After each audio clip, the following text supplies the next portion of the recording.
তিন্নি, সোনা মা আমার, একটুখানি ভাত মুখে দিয়ে যাও। এই দেখো আমি কেমন গোল্লা গোল্লা করে ভাতের গ্রাস মেখে দিয়ে রেখেছি। তুমি খাওয়া শেষ করে তারপরে যত খুশি ভিডিও গেম খেলো, আমি তোমাকে বকবো না। এই দেখো আজ বিন্দির মা কেমন সুন্দর করে পনিরের তরকারি রান্না করেছে কড়াইশুঁটি দিয়ে। রাত্রে বাটার চিকেন হবে, তখন সেটা দিয়ে পরোটা খেও।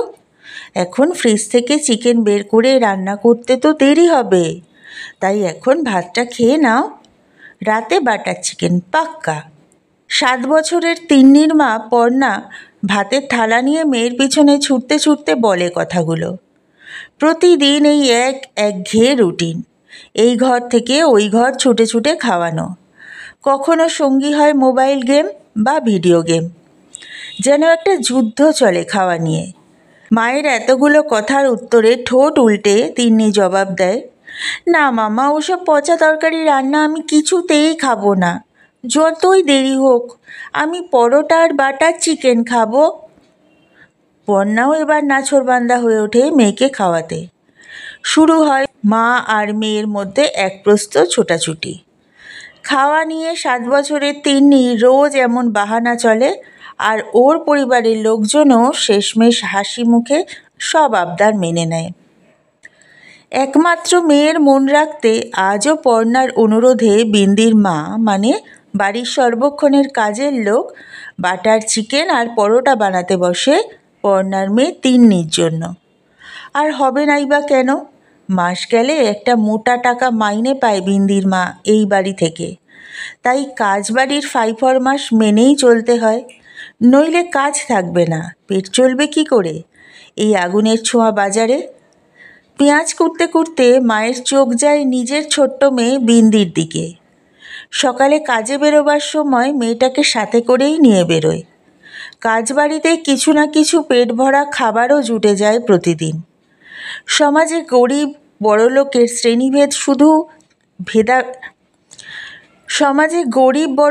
শ্রেণীভেদ শুধু নয়, ভেদাভেদ খিদেরও আছে। দুয়ারে বসে বিন্দি তখন দুমুঠো গরম ভাত আর জোর করে কাজবাড়ির মালকিন অপর্ণা আন্টির দেওয়া পনিরের তরকারি পেয়ে যেন স্বর্গের চাঁদ হাতে পেয়েছে তেমন হাবভাব নিয়ে হাসি মুখে খাবারের ওপর ঝাঁপিয়ে পড়ে। তখন বাটার চিকেন পরোটাও তিন্নির মুখে হাসি ফোটাতে পারে না। বিন্দি আর ওর মায়ের কাছে কাজবাড়িতে এই খাবার তো অমৃত সমান। খিদের মুখে কোনো বিলাসিতা নয়, দুমুঠো ভাত জোগাড় করতে গিয়েই গলদঘর্ম অবস্থা হয় ওদের জীবনে নেই কোনো মে দিবসের তাৎপর্য। তবু ওরা কাজ করে চলে একদিন, প্রতিদিন হাসি মুখে, রোদে পুড়ে, জলে ভিজে। এই শহরে অনেক মানুষের বাড়িতে শ্রমদান করেই ওদের খুঁজে নিতে হয় দুমুঠো ভাতের প্রতিশ্রুতি। বকুল, আজও এসিটা অন করিসনি? উফ, বাইরে কি গরমটাই না পড়েছে, চারিদিক জ্বলে যাচ্ছে। একটু পরেই সব আমার গেস্টরা চলে আসবেন। রেড ওয়াইনের বোতলগুলো সব ঠিকঠাক ফ্রিজে রাখা আছে তো? বাই ফিশ ফ্রাইগুলো ভাজা হয়ে গেছে তোর? বাইরে থেকে সদ্য কিনে আনা অর্কিড ফুলগুলো ফুলদানিতে সাজিয়ে রাখতে রাখতে কথাগুলো বলেন মিস সুতনুকা সান্যাল, একটি বহুজাতিক নামকরা কোম্পানিতে জনসংযোগ বিভাগে উচ্চ পদে আসী সুতনুকা। মে দিবসের সন্ধেতে কাছের বন্ধুদের নিয়ে বাড়িতে একটা ঘরোয়া কিটি পার্টির আয়োজন রেখেছে উনি। মালকিনের নির্দেশ মতো রান্নাঘর থেকে ছুটে এসে সাথে সাথেই এসি মেশিনের রিমোটটা চালু করতে করতে বকুল উত্তর দেয়, সব গোছানো আছে দিদিভাই, ফিশ ফ্রাই ভাজা বসিয়ে দিয়েছি। দেশি আগের চাপালে ওগুলো ঠান্ডা হয়ে যেত। তুমি চিন্তা করো না, ওনারা আস্তে আস্তেই আমার ভাজা তৈরি হয়ে যাবে। কিছুক্ষণ পরেই সুতনুকার এই বিলাসবহুল ফ্ল্যাটে শুরু হয় অতিথিদের আনাগোনা। তুফান ওঠে মদিরার গ্লাসে, শুরু হয় আড্ডা। একটু কান পাতলেই বোঝা যাবে টুকটাক সৃষ্টিশীল কথাবার্তা বাদ দিয়ে বেশিরভাগ অতিথিদেরই আলোচনার বিষয়বস্তু কার হানিমুন প্ল্যান ঠিক হয়েছে মালদ্বীপ নাকি মাদাগাস্কার, কে সোলো ট্রিপে কেনিয়া যাচ্ছে, কেউ বা হবু বরের সাথে সপ্তাহ শেষে লং ড্রাইভে বা ক্যান্ডেল লাইট ডিনারে যাবে। সামনের শীতে বিদেশ সফর যাওয়া কার কার রেজলিউশন আছে? কেউ আবার নামকরা দোকান থেকে এক্সক্লুসিভ জুয়েলারি সেট নিয়েছে। এরকম আরও কত কি।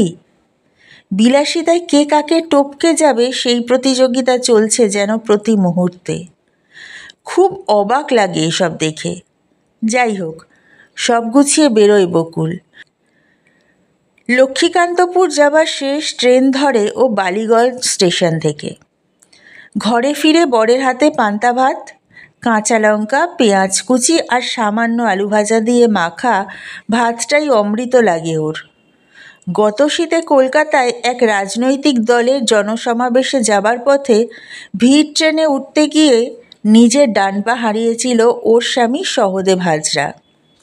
সেই থেকে ঘরে বসে ওই ঠোঙা বাগানোর কাজ করে সহদেব, আর ঘরের রান্নাটুকু করে যাতে বকুলের ঘরে ফেরার পর কষ্ট করে রান্না করতে না হয়। সারাদিন হাড়ভাঙা পরিশ্রম করে ও। সারাদিন পর বাড়ি ফিরে স্বামীর ভালোবাসার আর আন্তরিকতার কাছে কোথায় লাগে ওই বড়লোকদের বাড়ির শীতাতপ নিয়ন্ত্রিত যন্ত্রের আরাম? টালির ঘরের ছোট্ট এক ফালি জানলা দিয়ে আসা বৈশাখী হাওয়ায় দুজনের সম্পর্কের খুনসুটি উত্তাপ হার মানায় রঙিন নৈশ পার্টির উত্তাপকে। বকুল আর সহদেব স্বামী স্ত্রী দুজনে মিলে নিজেদের মতো করে ওরা কাজ করে দুজনকে ভালো রাখার জন্য। কেউ বাইরেটা সামলায় তো কেউ ঘর গুছিয়ে রাখে পরম মমতায়। ফুল নেবেন গো? ফুল তাজা গোলাপ আছে স্যার। 10টা সস্তায় দিচ্ছি, সবকটা নিন, 70 টাকায় নেব। বাড়িতে ছোট ভাইটার খুব জ্বর, কিছু না খেয়ে আছে, নিয়ে নিন না স্যার এই কটা ফুল।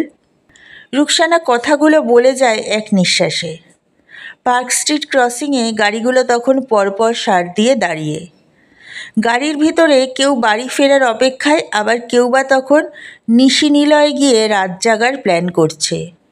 এই শহর যে সবসময় ছুটে চলেছে তার আপন গন্তব্যে। গাড়ির ভিতর দিয়ে বেরিয়ে আসে একটা অশক্ত নড়বড়ে হাত। রুকসানা গোলাপের তোড়া নিয়ে এগিয়ে একটা ঝকঝকে নোট বেরিয়ে আসে। নোটটা পেয়ে চোখ দুটো চকচক করে ওঠে রুকসানার। এ তো অনেক বেশি টাকা, সারাদিন ঘুরে যা রোজগার হয়নি, দিনের শেষে গিয়ে সব পূরণ হয়ে গেল। কিন্তু কোথাও যেন একটা কাঁটা বেঁধে রুকসানার। বুড়ো লোকটা ভুল করে বেশি টাকা দেয়নি তো ওকে? গাড়ির পিছন পিছন ছোটেও ততক্ষণ সিগন্যাল ছেড়ে দিয়েছে। সর্পিল গাড়ির ভিড়ে মিলিয়ে গিয়েছে নীল রঙের পেল্লাই বিদেশি গাড়ি। গাড়ির মধ্যে বৃদ্ধ জোসেফ তখন ফুলের গোছায় হাত বুলে অনুভব করার চেষ্টা করেন ওনার ছোট বোন মারিয়াকে। এই শহরের এক সমাধিক্ষেত্রে শায়িত আছে ওনার বড় আদরের ছোট বোন মারিয়া।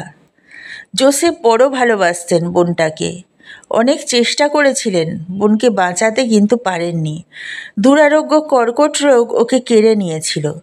তখন ওনারা এই কলকাতা শহরেই থাকতেন বউ বেড়াকে। বোন চলে যাবার পর মুম্বাই শিফট করেন জোসেফ। প্রতি বছর এই সময়টায় মুম্বাই থেকে কলকাতা আসেন উনি। ছোট বোনের সমাধিতে গিয়ে বসেন। তবে আজ অনেকটা মানসিক শান্তি অনুভব করেন জোসেফ। ওনার কাছ থেকে টাকাটা পেয়ে ওই ফুল বিক্রেতা মেয়েটার মুখে যে হাসিটা ফুটল, তাতে অন্তত ছোট বোন মারিয়ার আত্মার শান্তি পাবে। ইচ্ছে করেই ওকে বেশি করে টাকা দিয়েছিলেন জোসেফ। ফুল বিক্রেতা মেয়েটার করুণ আর্জি মনটাকে নাড়িয়ে দিয়ে গিয়েছিল। ওর ছোট ভাইটাও তো অসুস্থ। ওদের ভাই বোনের সম্পর্ক অক্ষয় হোক, অকালে যেন চলে যেতে না হয় মারিয়ার মতো। সঠিক কাজে লাগার জন্য কিছু কিছু ক্ষেত্রে ইচ্ছাকৃত ভুল করা ভালো। আমাদের এরকম ভুল হলে যে ওরা গরম ভাতের গন্ধ পাবে। বাড়ির পথে পা বাড়ায় রুকসানা এবার। না, রাত বাড়ছে, ভাইটা ঘরে একা আছে। রাত ফুরলে আবার প্রতিদিনের জীবনযুদ্ধে বেরিয়ে পড়তে হবে। এভাবেই যে ওরা কাজ করে প্রতিদিন, নগরে, বন্দরে, মাঠে, ময়দানে। অভাব কষ্ট তো থাকবেই, তাই বলে থেমে গেলে হবে না।